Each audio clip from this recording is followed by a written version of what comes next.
AP రాజధాని అమరావతిపై CRDA అధికారులతోటి ముఖ్యమంత్రి చంద్రబాబు నాయుడు సమీక్షా సమావేశం నిర్వహించడం జరిగింది.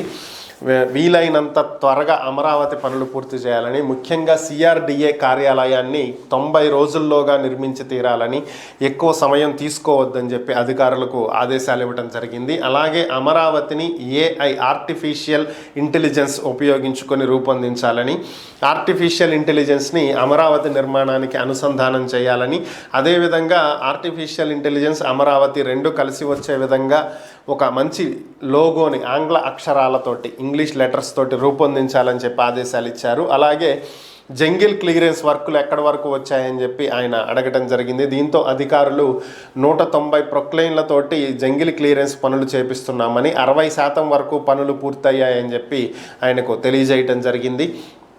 అలాగే వీలైన హ్యాపీనెస్ట్ ప్రాజెక్టు గురించి కూడా ప్రస్తావించడం జరిగింది. ఒక్క రోజులోనే భారీ స్థాయిలో అమ్ముడుపోయాయని, తర్వాత వచ్చినటువంటి ప్రభుత్వం దీన్ని నిర్లక్ష్యం చేయటం వల్ల భారీ నష్టాలను చవిచూడాల్సి వచ్చిందని, వీటన్నింటికి దిద్దుబాటు చర్యలు చేపట్టాల్సిందిగా అధికారులకు ఆదేశాలు ఇవ్వటం జరిగింది. అంతేకాకుండా విజయవాడ విశాఖపట్నం మెట్రో రైల్ ప్రాజెక్ట్ని కూడా వెంటనే ప్రారంభించాలని, విజయవాడలో 36 కిలోమీటర్ల వరకు, అలాగే విశాఖపట్నంలో 46 కిలోమీటర్ల వరకు మెట్రో రైల్ ఏర్పాటుకు చర్యలు చేపట్టాలని, దీనికి సంబంధించినటువంటి డిపిఆర్లు ఆల్రెడీ గతంలో టీడీపీ అధికారంలో ఉన్నప్పుడే రూపొందించబడినటువంటి నేపథ్యంలో వీటిని వీలైనంత త్వరగా ప్రాజెక్టులకు టెండర్లు పిలిచి వీటి పనులు ప్రారంభించాలి అని చెప్పి అధికారులకు ఆదేశాలు ఇచ్చినట్లుగా సమాచారం.